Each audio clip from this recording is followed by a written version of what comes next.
sekarang kita bergeser ke ahlinya termohon, Pak Dr. Saiful terlebih dahulu. Waktunya 8 menit ya.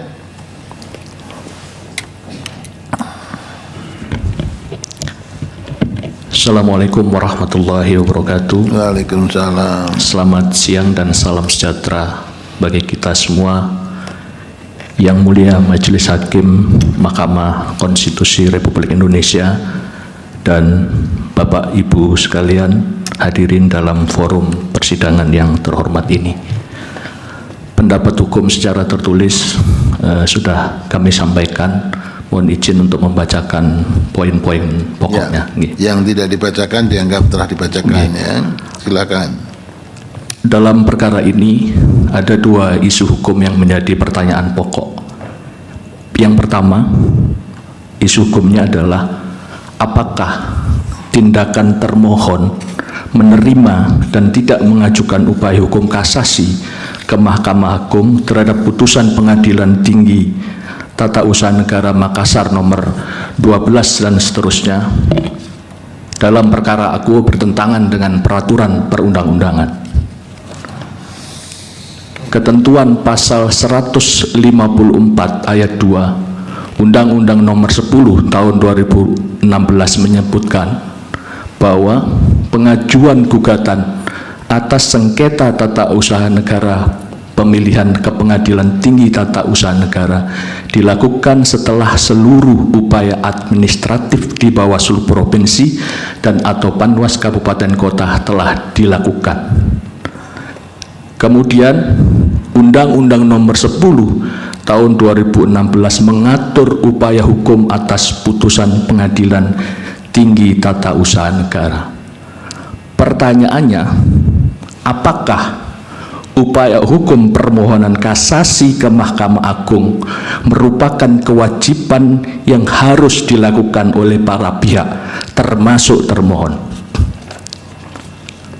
Kalau kita baca rumusan pasal 154 ayat 1 Undang-Undang nomor 10 tahun 2016 menyebutkan terhadap putusan Pengadilan Tinggi Tata Usaha Negara sebagaimana dimaksud pada ayat 6 hanya dapat dilakukan permohonan kasasi ke Mahkamah Agung Republik Indonesia. Berkaitan dengan penggunaan kata hanya, pada pasal tersebut dimaknai sebagai konsep pembatasan jenis upaya yang dapat dilakukan oleh para pihak. Kemudian rumusan penggunaan kata dapat merupakan salah satu ciri dari kewenangan bebas atau kebebasan bertindak yang lazimnya dikenal dengan asas Fresh Air Mention atau discretionary power.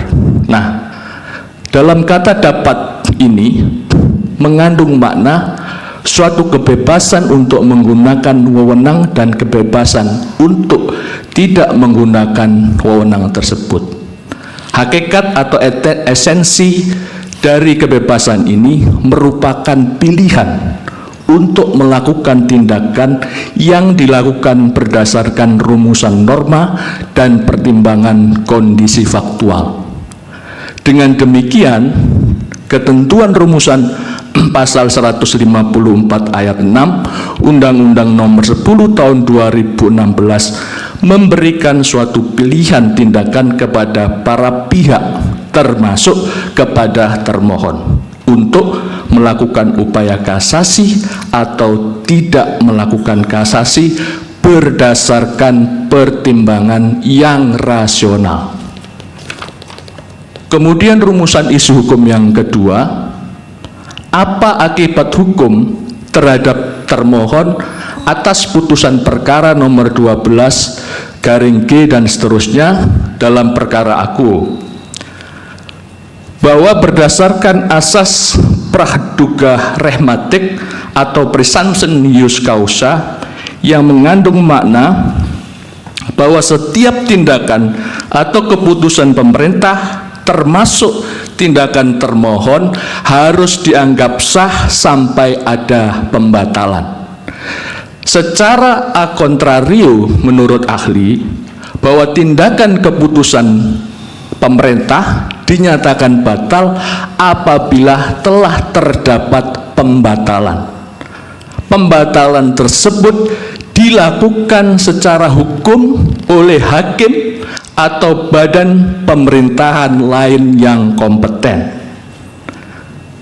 Sehingga tindakan termohon yang kemudian mencabut keputusan Komisi Pemilihan Umum Kabupaten Parigi Motong nomor 1450 tahun 2024 adalah tindakan yang benar menurut hukum dan tidak bertentangan dengan asas presumption ius causa.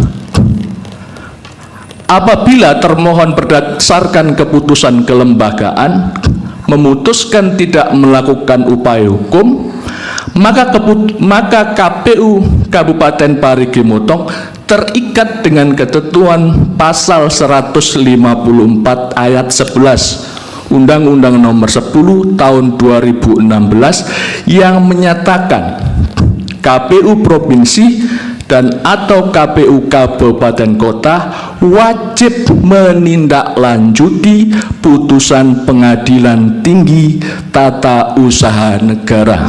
Selanjutnya dianggap dibacakan. Kemudian Mahkamah Konstitusi dalam putusan nomor 03 garis datar 03 garing PHPU DPD Romawi 12 tahun 2024 memberikan pandangan penting berkaitan dengan kepatuhan hukum untuk melaksanakan putusan pengadilan.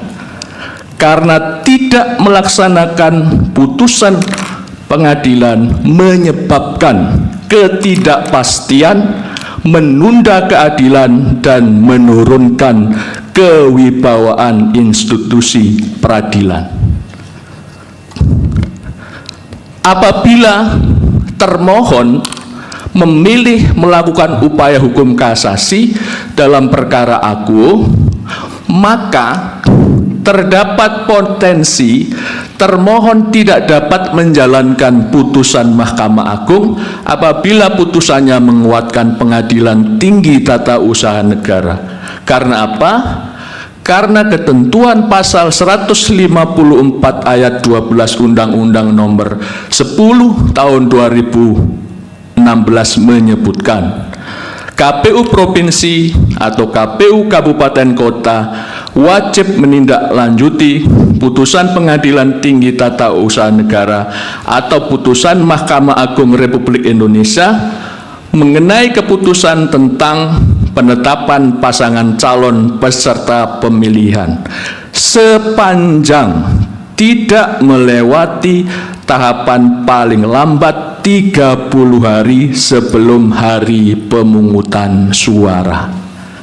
Dengan demikian, kesimpulan, ahli berpendapat sudah tepat apabila termohon tidak melakukan upaya hukum kasasi karena upaya hukum merupakan pilihan, bukan kewajiban. Sementara mematuhi dan melaksanakan putusan pengadilan merupakan kewajiban hukum yang harus dilaksanakan oleh termohon. Demikian yang mulia pendapat hukum dari ahli. Terima kasih. Terima kasih Pak Muhammad Saiful. Berikutnya Pak Imawan, saya persilakan.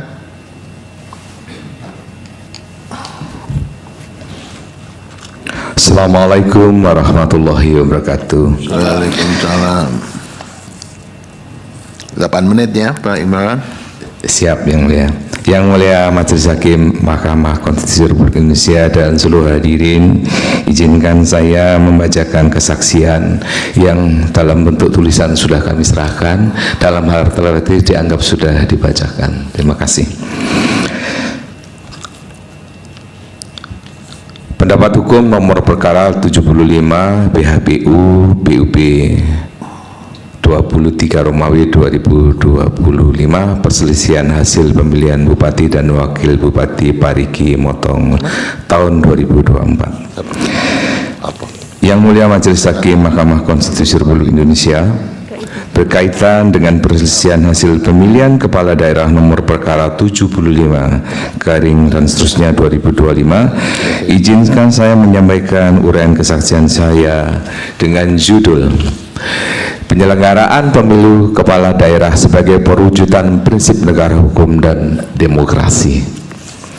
Dalam pelaksanaan pilkada terdapat interaksi konsep dasar bernegara yang implementasinya adalah asas negara hukum dan asas demokrasi. Asas negara hukum pada esensinya terdapat 4 elemen, yaitu asas keabsahan. Di sana juga ada prinsip pembagian kekuasaan, perlindungan HAM, dan peradilan yang tidak memihak.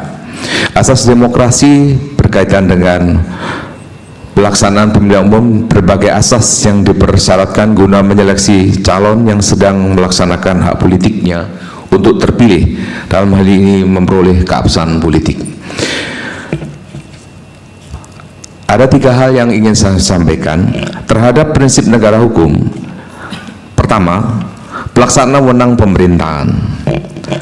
Hal yang penting dalam penggunaan wewenang pemerintahan adalah asas wet matah bestur, yaitu keabsahan pemerintahan berdasarkan peraturan perundangan dan mempraktekkan asas Al-Khamena bikin selentuhan baru bestur, yaitu asas umum pemerintahan yang baik, yang dalam literatur lain seringkali disebut GALA, General Act of Law Administration, yang disebut sebagai proper administration. Penggunaan wewenang pemerintahan dalam hal ini dilakukan oleh KPUD, itu diawasi oleh Bawaslu untuk dalam rangka menilai khususnya persyaratan calon untuk menghasilkan keputusan memenuhi syarat atau tidak memenuhi syarat. Dalam hal keputusan yang ditetapkan oleh KPUD menyatakan calon memenuhi syarat, maka calon yang mendaftar dapat melanjutkan political rights-nya sebagaimana dilindungi oleh konstitusi. Dalam hal keputusan yang ditetapkan oleh KPUD menyatakan bahwa calon tidak memenuhi syarat, maka terjadi persoalan mendasar, yaitu hilangnya kesempatan calon melanjutkan perwujudan hak politiknya, yaitu constitutional right, yaitu dalam pemilihan umum. Terhadap keputusan TMS yang ditetapkan oleh KPUD dan dalam mempertahankan hak politiknya, calon diberikan kesempatan untuk melaksanakan hak hukumnya dalam bentuk keberatan di Bawaslu. Atas permohonan keberatan yang diajukan calon, Bawaslu melakukan pemeriksaan berdasar lingkup kewenangannya dengan memperhatikan ketentuan persyaratan yang ada dan menilai pertimbangan KPUD dalam membuat keputusan. Hal pemeriksaan KPU menyatakan menguatkan keputusan KPUD atau membatalkan keputusan KPUD dan memerintahkan KPUD untuk memulihkan hak calon. Dalam kasus aku, keputusan Bawaslu sependapat dengan keputusan KPUD. Dengan demikian, calon tetap dinyatakan TMS, sehingga kehilangan kesempatan menjalankan hak politik sebagai calon tetap di pilkada. Proses sebagaimana terurai dalam huruf A sampai huruf F merupakan proses administrasi pemerintahan dan dapat disebut sebagai executive review. Dalam hal ini, penilaian terhadap syarat pencalonan yang hasilnya adalah TMS. Dengan demikian, calon kehilangan hak politik. Bagian kedua, pelaksanaan prinsip negara hukum dalam penggunaan wewenang peradilan. Terhadap pemeriksaan badan peradilan dilakukan untuk mencapai keadilan prosedural, yaitu pemeriksaan permohonan, alat bukti, saksi, keterangan ahli, hingga pembacaan putusan. Proses ini dilakukan dengan sikap yang utama dari peradilan, yaitu impartial judicial. Dengan kemandirian hakim dalam menilai fakta, kemandirian mempertimbangkan hukum sebagai dasar vonis untuk mencapai keadilan yang substansial. Terhadap perkara aku, calon yang tetap dinyatakan TMS oleh KPU dan Bawaslu dalam kurung pemerintah selanjutnya menempuh upaya permohonan gugatan ke Pengadilan Tinggi Tata Usaha Negara Makassar. Berdasarkan pemeriksaan badan peradilan ini, telah terbit putusan Pengadilan Tinggi Makassar yang inti pokoknya memulihkan hak politik pemohon dalam pencalonan sehingga menjadi calon yang memenuhi syarat.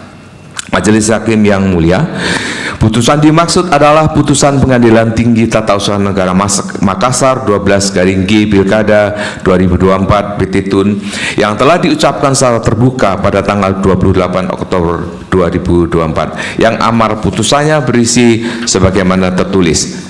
Berdasarkan putusan aku, maka perubahan posisi pemohon dari TMS menjadi memenuhi syarat.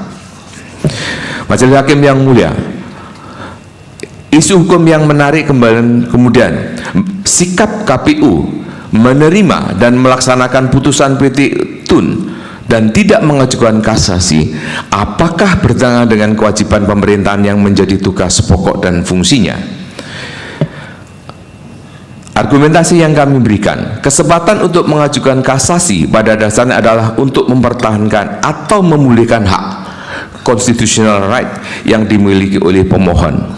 Dalam kaitannya dengan putusan PT Tun Aku, kepentingan interest KPUD sebagai penyelenggara pilkada untuk memperjuangkan hak tidak terdapat. Tidak ada constitutional right yang perlu diperjuangkan.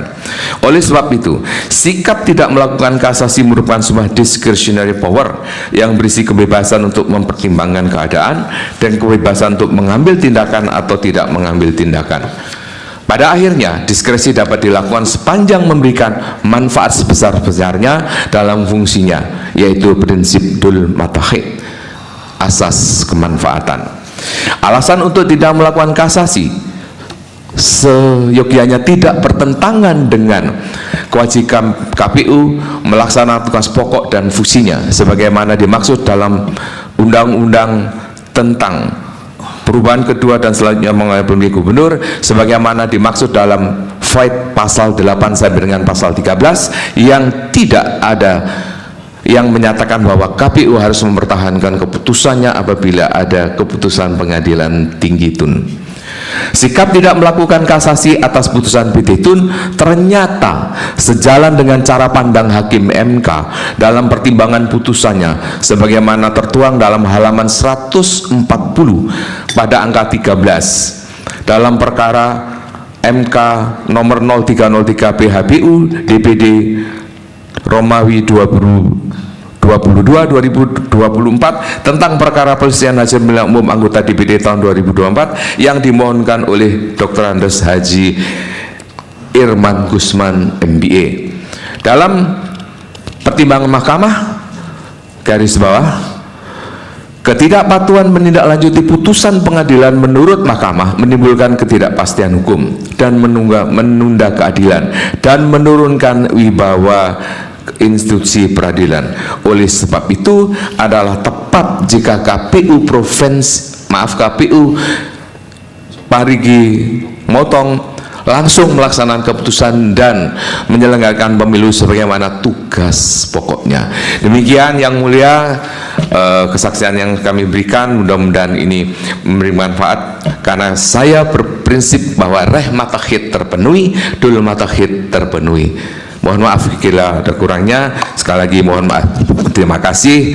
Dengan salam yang khas dari saya, Luna Maya Aurokasih, Bab Majelis Hukum yang mulia. Terima kasih. Assalamualaikum warahmatullahi wabarakatuh. Ini, yang mahal tuh ini. Baik. Dari termohon ada yang mau diperdalam? Baik, dari terima dua kasih, orang ahli ini. Saya tujukan pertama kepada ahli Dr. Saiful Muhammad Saiful Aris ya.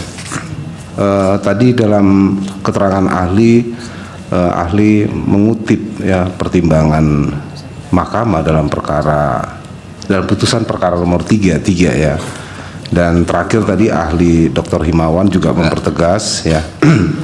Saya ulangi lagi bahwa ketidakpatuhan menindaklanjuti putusan pengadilan menurut pertimbangan mahkamah dapat menimbulkan ketidakpastian, menunda keadilan dan menurunkan wibawa institusi peradilan.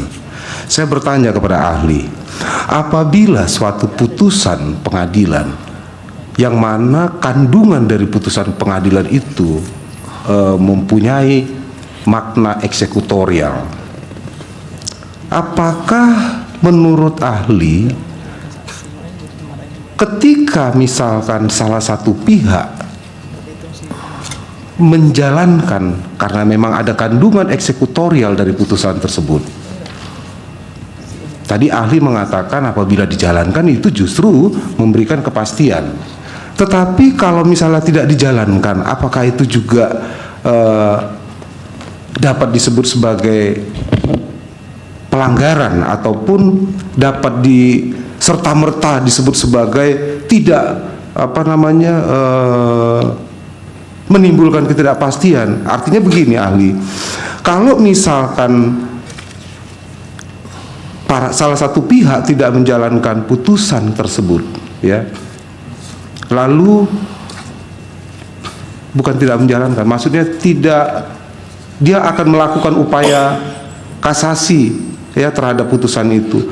Apakah dapat serta-merta ketika dia menjalankan haknya untuk kasasi itu disebut sebagai pelanggaran ataupun melanggar undang-undang, atau apakah dia bisa disebut sebagai tidak menurunkan atau menghormati wibawa institusi peradilan? Silakan ahli. Ya, dilanjutkan yang lain. Masih ada? Yang kedua yang mulia. Ya, silakan. Mungkin untuk kedua ahli bisa sharing sama-sama. Pertanyaannya adalah seberapa penting atau adakah kewajiban dari institusi pemerintah dalam menyikapi adanya keputusan lembaga peradilan tersebut untuk melakukan kajian secara mendalam, terutama hal-hal yang bersifat substansial atau material sebelum memutuskan untuk melaksanakan atau melakukan upaya hukum terhadap putusan tersebut. Dan jika dimungkinkan atau diwajibkan adab itu, pertimbangan-pertimbangan seperti apa yang penting untuk dilakukan? Terima kasih. Oke. Ya, sekarang pihak terkait ada? Cukup ya, Mulia. Cukup. Iya. Pemohon, kuasa hukumnya? Cukup, baik. Hanya ada dari termohon. Silakan, Pak Saiful. Terima kasih Yang Mulia dan kuasa hukum termohon atas pertanyaannya.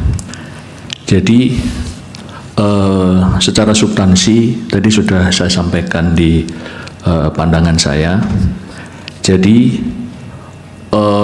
kasasi atau upaya hukum yang lain itu adalah sifatnya adalah choice, pilihan. Nah, untuk menentukan pilihan itu memang bukan pilihan yang tanpa ada indikator. Harus ada indikator.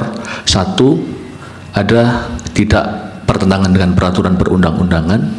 Yang kedua, juga ada kaitan dengan kemanfaatan yang disampaikan oleh Pak Himawan tadi. Jadi kalau kita lihat, karena dia itu adalah semacam diskresi, maka pilihan.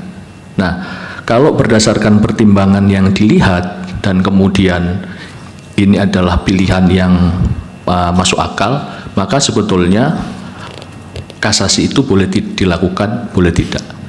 Tapi saya memandang, saya setelah mempelajari kasus ini, kemudian saya membaca Undang-Undang Nomor 10 Tahun 2016 itu, maka saya berpikir ya, kalau seandainya pihak termohon ini melakukan kasasi, maka ada hambatan peraturan perundang-undangan yang menjadi kendala. Justru berkaitan dengan batas waktu. Kenapa di situ? Kita tadi yang sudah sampaikan pasal 154 ayat 2 Undang-Undang 10 2016 mengatur sepanjang tidak melewati tahapan paling lambat 30 hari sebelum hari pemungutan suara. Nah, pada saat putusan Pengadilan Tinggi Tata Usaha Negara ini diputuskan, itu kalau mau termohon kasasi, maka sudah akan melewati waktu itu. Jadi justru nanti seandainya Mahkamah Agung menguatkan putusan, termohon tidak bisa ngapa-ngapain. Karena ini, apakah karena kasasi sebagai upaya hukum terakhir di Undang-Undang 10 2016. Jadi seandainya kemudian itu yang menjadi pertimbangan dalam analisis termohon setelah dikaji dalam forum yang sebagai mekanisme pengambilan keputusan di dalam organisasi KPU sudah mengkaji itu dan memutuskan, menurut saya itu pilihan yang sah. Kenapa? Karena tidak ada peraturan perundang-undangan atau aspek lain yang dilanggar oleh KPU. Demikian Yang Mulia. Ya, Pak Himawan ada tambahan? Menambahkan Yang Mulia, Ya, esensi dari prinsip negara hukum pertama itu adalah asas yang disebut keabsahan. Jadi prinsip yang dilakukan oleh KPU untuk kemudian melakukan tugas-tugasnya berdasarkan peraturan perundangan pada dasarnya sudah cukup dilakukan, sehingga tindakannya sah. Itu bagian pertama. Nah, peradilan terhadap tindakan pemerintahan itu adalah peradilan tata usaha negara, sehingga peradilan tata usaha negara itu adalah peradilan yang diberi kesempatan untuk menilai semua isi dari sebuah keputusan. Dan dalam hal terjadi bahwa putusan itu dinyatakan bahwa putusan pemerintahan itu harus dibatalkan, kemudian dinyatakan harus menerbitkan keputusan baru, esensi prinsip negara hukum itu harus patuh. Sebab kalau tidak akan menimbulkan ketidakpastian hukum dan akan menimbulkan persoalan hukum dalam implementasi. Dalam kasus ini, prinsip yang akan dihilangkan adalah prinsip constitutional right. Hak yang sangat mendasar yang dimiliki oleh warga negara, yaitu yang dilindungi oleh pasal 27, pasal 28 ayat 1 dan ayat 3 mengenai hak untuk persamaan dalam hukum dan pemerintahan. Nah, teknis pemerintahan yang sudah direview oleh peradilan itu harus tunduk pada keputusan peradilan juga, peradilan tinggi tun. Oleh sebab itu, seiring itu dalam perjalanan kami melihat juga bahwa ada pertimbangan Mahkamah yang mulia dari ruang ini juga yang menyatakan bahwa seyogianya peradilan tinggi tun itu patuh pada keputusan KPU itu tunduk pada pengadilan tinggi tun, sehingga proses pemilih itu menjadi smooth. Ini yang disebut asas dul matahid. Jadi esensinya reh matahid dan dul matahid sudah dipenuhi dalam persoalan yang diajukan di hadapan Yang Mulia. Terima kasih. terima kasih. Prof, ini silakan. Untuk dua ahli ini ada. Baik, terima kasih. Saya tidak mau menanggapi Pak Himawan soal Luna Maya loh ini. Saya nggak tahu kenapa pilihannya Luna Maya ya Pak Himawan ini. Kok nggak ada yang lain gitu. Jadi begini, kepada termohon ya, kepada prinsipal, walaupun nanti masih ada, saya kira nanti kemungkinan akan kita pikirkan, pertimbangkan soal itu, apakah bisa atau tidak. Tapi yang penting saya akan mendalami terlebih dahulu karena ada kaitannya dengan prinsipal. Semula kan prinsipal KPU ini kan mengatakan tidak memenuhi syarat ya TMS karena masa jedanya belum 5 tahun, betul ya? Ya, itu semula itu ya. Tolong jawab langsung. KPU Betul Yang Mulia. Belum 5 tahun. Kemudian diajukanlah proses hukum soal ini sampai kemudian keluar putusan. Ini saya dalami betul putusan tersebut ya. Masa jeda 5 tahun itu kalau menurut KPU sudah terlewati itu? Belum Yang Mulia. Ya? Belum. Sampai sekarang belum berarti? Di awal putusan kami TMS itu kami Ngukurnya dari mana pada waktu TMS-nya KPU itu? dimulai dari Coba, dari mulai ingkrahnya kapan? putusan Mahkamah Agung tanggal 30 Januari 2020. Inkrahnya 30 Januari 2020 Yang Mulia. 20 dari Mahkamah Agung terkait dengan perkaranya yang bersangkutan itu, pidananya itu. Iya Yang Mulia. Kemudian ada ini kan ada di dalam putusan ini dapat dilihat ada pengurangan masa penahanan, betul? Iya Yang Mulia, 4 Ada bulan. 4 bulan pengurangan masa penahanan. Dari situ sudah terhitung belum untuk menghitung masa jeda 5 tahunnya dikurangi termasuk pengurangan 4 bulan itu? Karena kami di KPU pada saat melakukan penelitian dan pengkajian mengacu pada putusan ingkrah Sehingga kami Jadi yang diacu adalah pada waktu itu putusan inkrahnya. putusan ingkrahnya yang mulia. Putusan inkrahnya. Kemudian, ya ini yang dari lapas ya. Kemudian setelah putusan dari PT Tun ini keluar, ya, ini kan ada penghitungan juga terkait dengan soal masa jeda 5 tahun, betul ya?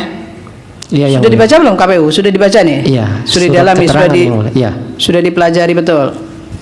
Nah dari sini ini termasuk yang dikurangi 4 bulan itu, Iya yang mulia. sudah dikurangi 4 Iya. bulan. Nah, ini menurut KPU masih sudah memenuhi atau tidak? Kalau dari keterangan lapas itu kan sampai tanggal 25 September 25 September 19. 2019. Iya, artinya masa jedanya Iya. 5 tahunnya berarti Belum memenuhi yang mulia karena penetapan tanggal 22 September. penetapannya adalah 22 September 2024. Jadi belum memenuhi 5 tahun. 22 September 2024 itu. Karena penetapannya 22 September itu. Iya. Sementara kalau dilihat dari sini 25 Septembernya itu. September 2019 kalau di Itu dari keterangan ini. keterangan yang ya. disampaikan oleh Kalapas. Itu dari keterangan Kalapas, termasuk keterangan Kalapas ini sudah mengurangi masa tahanannya 4 bulan juga. Iya yang mulia. Ini dari buktinya P42 dari pemohon ya. Itu satu ya. Kemudian saya coba, ini memang tidak ada dalil soal ini ya. Tetapi ini saya coba apakah betul bahwa ini juga ada putusan Mahkamah Agung juga ini terkait dengan saudara Nizar Rahmatu Esos. Oh iya yang mulia. Itu juga termasuk mantan terpidana juga. Mantan terpidana. Mantan terpidana.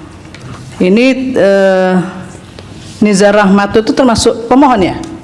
Iya, Pemohon juga mantan terpidana. Wah ini kok mantan terpidana semua ya musuhnya. Sudah selesai ini mantan terpidananya? Selesai di 2017 yang mulia berdasarkan putusan kasasi. 2017. Tapi tidak dipersoalkan masa jedanya juga? Tidak dipersoalkan yang mulia. Tidak dipersoalkan karena sudah selesai? Sudah selesai. Sudah selesai. Jadi ada kaitan juga ya, artinya ini mantan terpidana yang ini yang dianggap belum selesai di sini. Oke, kemudian persoalannya adalah karena ada selisih waktu itu yang dihitung oleh pihak termohon ya. Bawaslu. Begitu ya Bawaslu ya? Bawaslu, Bang. Coba Bawaslu. Karena poinnya hanya di sini aja sebetulnya poin yang dipersoalkan ini. Ya, izin yang mulia untuk yang Nizar tadi kami luruskan untuk inkrahnya 2015. Sebentar, Nizar itu inkrahnya 2015 putusan kasasinya. ya, putusannya adalah nomor 72 2015. Ya. Kemudian kalau untuk Haji Amrullah itu putusan bebas di PN itu 25 September sehingga yang bersangkutan dibebaskan, tetapi dari 2000 sana September Mahkamah 25 September 2019 itu. Siap. Iya. Kejaksaan mengajukan upaya kasasi dan putusannya itu 30 Januari 2020. Kemudian diamar putusannya karena dikurangkan Itu tanggal putusannya atau kemudian putusannya sendiri? tanggal pembacaan putusan Tanggal putusannya tanggal berapa tadi? 30 Januari 2020. Dari mana tadi? 30 Januari 2020. Nah, karena yang bersangkutan diamar putusan dikurangkan seluruh masa tahanan. Nah, yang terdakwa itu sudah ditahan sejak dari penyidikan sampai dengan penuntutan di PN itu dari 21 Oktober sampai dengan 25 September pasca putusan bebas, sehingga yang bersangkutan dibebaskan, tetapi itu belum ingkrah. Iya, inkrahnya kapan? Inkrahnya 30 Januari 2020. Jadi inkrahnya 30 Januari 2020, ini Bawaslu menghitungnya Siap. seperti itu. Ya, siap. Iya, jadi masa jedanya jatuhnya adalah Hari 2000. Nanti di 2025 30 Januari. 2025. Itu dari Bawaslunya. Siap. Tapi kemudian terkait dengan hal ini tetap saja dilakukan proses pembatalan putusan KPU itu diganti yang baru. Siap, karena kami juga sudah melakukan sesuai dengan kewenangan kami dan KPU berkewajiban untuk menindaklanjuti putusan PT UN. Itu kami berkewajiban hanya mengawasi sekaitan dengan pelaksanaan amar putusannya. Apakah KPU mau kasasi atau tidak, sudah benar apa yang dikatakan oleh ahli tadi dari mohon, itu adalah pilihan karena pertimbangan waktu tadi. Pertimbangan waktu, tetapi dari sisi memenuhi masa jedanya belum memenuhi masa jeda. Belum. Ya, kedua-duanya mengatakan begitu. Siap. Hanya karena ada putusan PT Tun di situ, kemudian itu yang dijalani. Tetapi ini tidak sama dengan perkaranya Irman Gusman, karena memang itu sudah selesai masa jeda 5 tahunnya. Ya begitu ya Pak Luna Maya ya. Saya kira begitu. Terima kasih. Ya, terima kasih. Jadi untuk kedua ahli dari termohon sudah selesai. Sekarang kita lanjutkan ke ahli dari pihak terkait.